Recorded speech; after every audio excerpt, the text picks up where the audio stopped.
оборудования получилось.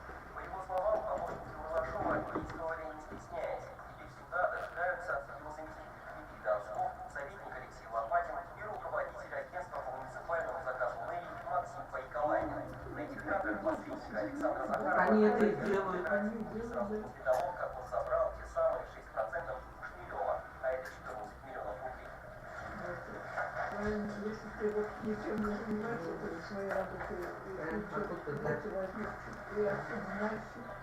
Научные ставки Шмелев подтвердил свои слова, но Малашов до сих пор отвергает все обвинения, несмотря на то,